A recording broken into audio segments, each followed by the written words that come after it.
Imagina por un momento que te encuentras frente a un espejo, pero no es un reflejo de luz y plata, es de carne y hueso, es tú, pero no eres tú. Es una persona con tus mismos ojos, tu misma sonrisa, tu mismo ADN, una copia biológica perfecta. ¿Qué sentirías? ¿Asombro, terror o una curiosidad tan profunda que te consumiría? Ahora, deja de imaginar, porque esto no es ciencia ficción. En el año 1996, un grupo de científicos escoceses creó a la oveja Dolly, el primer mamífero clonado a partir de una célula adulta. El mundo contuvo la respiración.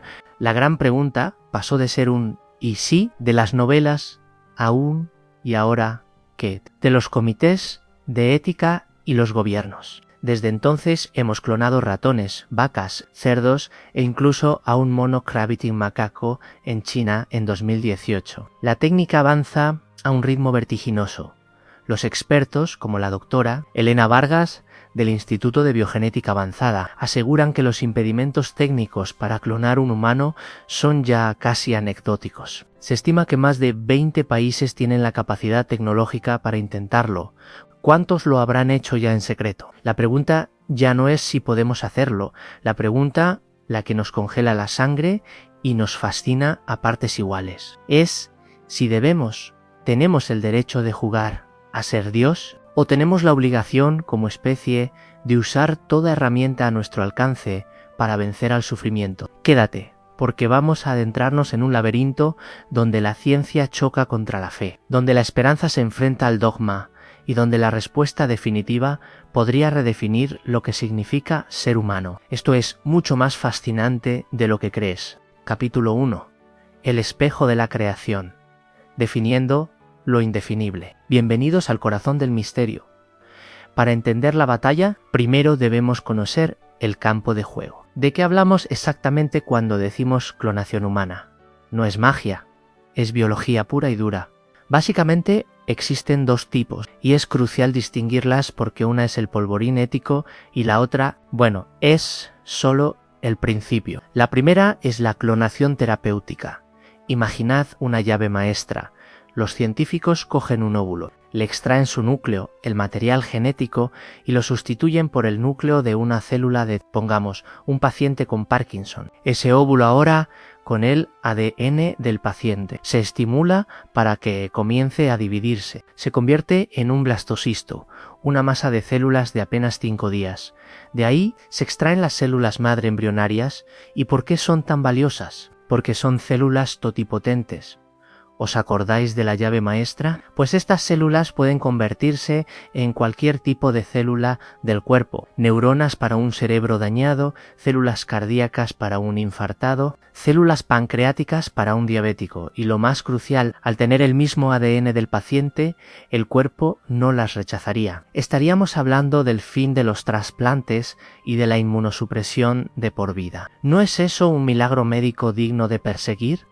Y luego está la otra, la que nos hace pensar en ese espejo del que hablábamos, la clonación reproductiva. Aquí el objetivo no es crear células, sino crear una vida, un ser humano completo. El proceso inicial es idéntico. Se crea un embrión clonado, pero en vez de extraer sus células, se implantaría en un útero con la intención de que se geste y nazca. Es la materialización de ese otro yo, el doble, el gemelo idéntico, pero en una línea temporal diferente. ¿Qué sabemos? Sabemos cómo hacerlo, lo hemos hecho con decenas de especies. ¿Qué creemos saber? Creemos que es extremadamente ineficiente y peligroso. Dolly nació tras 277 intentos fallidos. Muchos clones animales sufren malformaciones, envejecimiento prematuro y miles de problemas de salud. ¿Estaríamos dispuestos a aceptar ese sufrimiento en un ser humano? La ciencia tiene los datos, pero tiene las respuestas. Eso es lo que vamos a desentrañar, porque ahora que tenemos los términos sobre la mesa, es hora de viajar al pasado, al momento en el que todo esto dejó de ser una teoría. Capítulo 2. El gemelo de laboratorio, la historia de Dolly y los secretos sin contar. Todo gran debate necesita un punto de origen, un Big Bang, y el nuestro tiene nombre de cantante country. Dali. Corría el 5 de julio de 1996 en el Instituto Roslin de Escocia. Un grupo de científicos liderados por Ian Wilmart y Keith Campbell observaban el nacimiento de una oveja Finn Dorset de 6 kilos. Parecía una oveja cualquiera, pero era única. No fue concebida por la unión de un espermatozoide y un óvulo. Fue creada a partir de una célula mamaria congelada de una oveja adulta de 6 años. Una célula que en teoría ya estaba especializada. Su material genético se insertó en un óvulo al que se le había vaciado su propio ADN. Una chispa eléctrica inició el proceso de división celular y la vida de la forma más artificial imaginable. Comenzó, el mundo enloqueció. Dali fue portada de Time. Era el avance científico del año, pero detrás del titular festivo había una realidad sombría.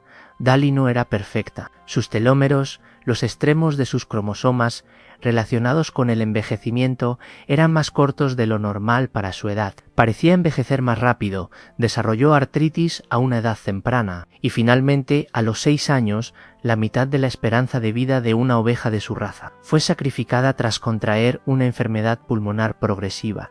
Dolly no fue un caso aislado. Fue el primer éxito tras 277 fracasos. Todos ellos embriones malformados, abortos espontáneos. Nacieron con órganos gigantescos y defectos incompatibles con la vida. La clonación se reveló como una técnica brutalmente ineficiente y cruel, pero la ambición humana no conoce fronteras. Si con animales era posible, ¿por qué no con humanos? Tras el anuncio de Dali, un físico llamado Richard Seed se erigió en la pesadilla de los bioeticistas al declarar a la prensa: «Voy a clonar humanos, nadie podrá detenerme». Aunque fue ampliamente ridiculizado y no consiguió funding, encendió la mecha. Luego llegaron los más turbios. La secta de los raelianos, que creen que la humanidad fue creada por extraterrestres. Anunció en 2002 a través de su empresa Clonaid que había logrado el nacimiento del primer bebé clonado, una niña llamada Eva. Nunca presentaron prueba alguna, nunca permitieron una verificación independiente. Fue un bulo mediático global, pero demostró una cosa: el deseo y la audacia para intentarlo estaban ahí, al margen de la ciencia convencional. Este capítulo nos deja un sabor agridulce. Por un lado, la hazaña técnica de Dali, una puerta abierta a posibilidades médicas increíbles. Por otro, un reguero de sufrimiento animal, charlatanes y un secreto a voces. La técnica es, hoy por hoy, una ruleta rusa biológica. Y esto nos lleva de cabeza al primer gran campo de batalla, el argumento científico puro. ¿Qué dice la fría y dura lógica de los datos? Capítulo 3. La promesa de la ciencia y salvar vidas. ¿A qué precio? Muy atentos, porque nos adentramos en el territorio de la promesa absoluta, el reino de la ciencia como nueva religión de la salvación. Aquí, la clonación no es un monstruo, es un faro de esperanza. Imagina un hospital del futuro. Un niño ingresa con leucemia. Su única esperanza es un trasplante de médula ósea, pero no hay donante compatible.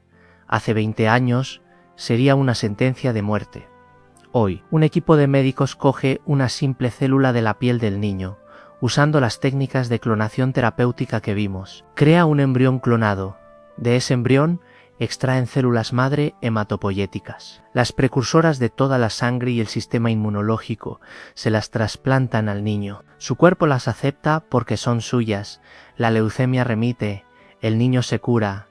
¿Es esto éticamente reprobable? ¿O es sencillamente la medicina en su expresión más sublime y compasiva? Este no es un escenario hipotético, es la frontera de la medicina regenerativa. La doctora Elena Vargas, a quien mencionamos al principio, lo defiende con pasión. Estamos hablando de erradicar el Alzheimer, el Parkinson, la diabetes tipo 1, las lesiones medulares. Vamos a dar la espalda a millones de pacientes que sufren cada día por un debate filosófico sobre un conjunto de células que nunca tendrá conciencia. Para la ciencia, el embrión clonado de 5 días, el blastocisto, no es una persona, es un organoide, un conjunto de células tan complejo como prometedor.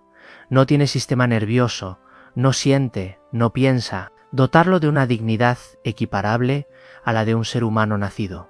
es desde este punto de vista un error categórico. Un obstáculo sentimental que frena el progreso y condena a personas reales a una muerte evitable. La analogía que usan es poderosa. ¿Dejarías que se quemara un hospital lleno de niños porque para apagar el fuego tuvieras que destruir una caja de probetas con embriones congelados? La respuesta intuitiva, para la mayoría, sería no. La ciencia coloca el blastocisto en esa caja de probetas. Su potencial para salvar vidas es infinitamente más valioso que su existencia en sí misma. Es un argumento formidable, basado en la utilidad, la compasión y el pragmatismo. Nos habla de curar a nuestros abuelos, a nuestros hijos, a nosotros mismos. Apela a nuestro instinto más básico, la supervivencia y el fin del sufrimiento. Pero, ¿y si hay otra forma de ver ese mismo conjunto de células? ¿Y si ese blastocisto no es una caja de herramientas, sino el primer capítulo de una vida humana única? El giro de guión está a punto de llegar, y viene de un lugar que ha mirado al alma humana durante milenios. Capítulo 4, el giro de guión, la voz de la fe y la dignidad inalienable. Si el capítulo anterior era luz blanca y fría de laboratorio, este es la luz tenue y cálida de una catedral, porque la ciencia tiene sus respuestas, pero la fe católica tiene sus preguntas, y son preguntas que golpean directamente a la conciencia. Para la Iglesia católica, la clonación humana, ya sea terapéutica o reproductiva, es una violación grave de la dignidad humana y del designio de Dios. No es un no por capricho, es un no fundamentado en una visión profunda de lo que es el ser humano. El argumento central es tan simple como demoledor. Todo ser humano, desde el instante mismo de su concepción, tiene una dignidad inviolable y el derecho a la vida. Esa concepción para la Iglesia comienza en el preciso momento en que se forma un nuevo ADN único, es decir, en el instante de la fusión nuclear que crea el embrión clonado. No importa que sea fruto de un acto de amor o de una pipeta de laboratorio. No importa que tenga 5 células o 5 billones, ahí reside un alma humana. Por tanto, ese blastocisto que la ciencia ve como un organoide o una caja de herramientas, para la fe es una persona tan valiosa como tú o como yo, y crear una vida con el único propósito de desmontarla y usar sus partes como repuesto es, en esencia, instrumentalizar a un ser humano. Reducirlo a un medio para un fin es la forma más extrema de explotación. El cardenal Elías Martínez, teólogo y bioeticista, lo expresa con una analogía contundente. La clonación terapéutica, en su intento de salvar una vida, exige la creación y destrucción sistemática de otra. Es como si para salvar a un herido en un campo de batalla, sacrificáramos a un prisionero sano para extraerle sus órganos. El fin, por muy loable que sea, no justifica un medio intrínsecamente malo, pero el argumento va más allá del embrión. La clonación reproductiva es vista como un acto de orgullo desmedido. Es el hombre intentando usurpar el lugar de Dios en la creación. La vida humana deja de ser un don recibido, un misterio que acoger, para convertirse en un producto fabricado. Se corrompe la relación entre padres e hijos, que deja de ser de acogida y amor incondicional para ser de diseño y expectativa. ¿Amarías a tu hijo clonado como a un igual o siempre lo verías como una copia, una versión 2.0 de ti mismo o de un ser querido fallecido? La fe no se opone a la ciencia que cura. La Iglesia apoya la investigación con células madre adultas, que no requieren destruir embriones, y celebra los avances médicos, pero traza una línea roja inquebrantable. La vida humana no es material de laboratorio, es sagrada. Y así el debate estalla. Por un lado, la ciencia con su promesa de un futuro sin enfermedad. Por otro, la fe con su defensa de una dignidad que no admite excepciones. Dos visiones del mundo irreconciliables. Para ver cómo chocan de verdad, necesitamos un caso concreto, un punto de fricción donde la teoría se vuelve angustia real. Capítulo 5. El caso hipotético. Los padres, la niña y el gemelo fantasma. Vamos a ponerle cara al debate, vamos a crear un caso de estudio que podría suceder mañana mismo y se llama Laura. Imaginemos a Marcos y Ana. Su único hijo, una niña de 7 años llamada Laura, muere trágicamente en un accidente de tráfico. Su mundo se desmorona. El dolor es insoportable. En su desesperación, se enteran de que una clínica clandestina en un país con legislación laxa ofrece servicios de clonación reproductiva. Conservan una muestra de sangre de Laura. La tentación es abrumadora. ¿No es el mayor acto de amor traer de vuelta a su hija? ¿No es su deber como padres agotar cualquier posibilidad? Deciden hacerlo. Tras un proceso carísimo y emocionalmente desgarrador, nace una niña. La llaman Laura. La perspectiva científica aplicada al caso. La ciencia fría diría, esto es una tragedia anunciada. Primero, la probabilidad de éxito era ínfima. Segundo, la nueva Laura no es la Laura original. Comparte el 100% de su ADN nuclear. Sí, pero el ADN mitocondrial es de la donante del óvulo. La gestación en un útero diferente, la epigenética, los factores ambientales, las experiencias vitales, todo eso la hará una persona distinta. Será, como mucho, una gemela idéntica retardada en el tiempo. Además, los riesgos para su salud son enormes. Marcos y Ana no solo están sufriendo, sino que han creado una vida que probablemente sufrirá. Han cometido un error monumental basado en una comprensión errónea de la genética y el duelo. La perspectiva católica aplicada al caso, la Iglesia diría, esto es una doble tragedia moral. Primero, para crear a la nueva Laura. Se habrán creado y destruido decenas de embriones clonados, sus hermanos, en el proceso. Se ha jugado a ser Dios decidiendo qué vida merece nacer y cuál no. Segundo, la nueva niña nace con una carga imposible, la expectativa de ser alguien que ya no existe. No se le permite tener su propia identidad, es un reemplazo, un objeto creado para llenar un vacío emocional. Se viola su derecho a ser ella misma y se convierte en un monumento a la memoria de otra persona, el acto, aunque nacido del amor. Está viciado en su raíz porque niega la dignidad única e irrepetible de ambas Lauras, la fallecida y la recién nacida. ¿Quién tiene razón? ¿Los científicos que ven un experimento fallido y peligroso? ¿Los religiosos que ven un pecado contra la esencia misma de la vida? ¿O los padres rotos de dolor que solo querían abrazar de nuevo a su hija? Este caso no tiene villanos, solo seres humanos sufriendo en un laberinto ético sin salida. Y nos fuerza a preguntarnos, ¿por qué, a pesar de las advertencias, este deseo de clonar es tan poderoso? Capítulo 6. La psicología del doble. ¿Por qué queremos jugar a ser Dios? El caso de Marcos y Ana no es solo una historia triste, es una ventana a la psique humana, porque el impulso detrás de la clonación no es solo científico, es profundamente psicológico, emocional e incluso espiritual. ¿Por qué nos atrae tanto la idea del doble? ¿Por qué queremos creer que es posible? En el fondo, es una lucha contra las dos grandes certezas de la existencia humana, la mortalidad y la singularidad. La clonación promete, aunque sea ilusoriamente, una forma de vencer a ambas. 1. La negación de la muerte. La pérdida de un ser querido es el dolor más desgarrador. Nuestra mente busca desesperadamente una solución. La clonación se presenta como la solución tecnológica definitiva. Es la materialización del «y si pudiera volver atrás». Es un mecanismo de negación tan potente que puede cegar ante todos los riesgos éticos y médicos. No es racional, es visceral, es el amor transformado en una fuerza desesperada y potencialmente destructiva. 2. El miedo a la singularidad y el ego. Por otro lado, está el narcisismo. La idea de crear una copia de uno mismo es la expresión última del ego, es el deseo de perpetuarse no solo a través de las ideas o los hijos, sino a través de una réplica biológica. ¿Cuántos líderes megalómanos de la historia habrían querido clonarse para asegurar su legado? Es el sueño húmedo de la inmortalidad terrenal. 3. La ilusión de control. Vivimos en un mundo caótico e impredecible. La clonación, especialmente la terapéutica, ofrece la promesa de control total sobre nuestro cuerpo y nuestra salud. Dejar de depender del azar de la lotería genética o de la disponibilidad de donantes. Es la medicalización total de la existencia, la fe puesta en la técnica para salvarnos de nosotros mismos. Estos impulsos nos hacen tremendamente vulnerables. Nos predisponen a aceptar argumentos científicos prometedores sin mirar sus peajes éticos.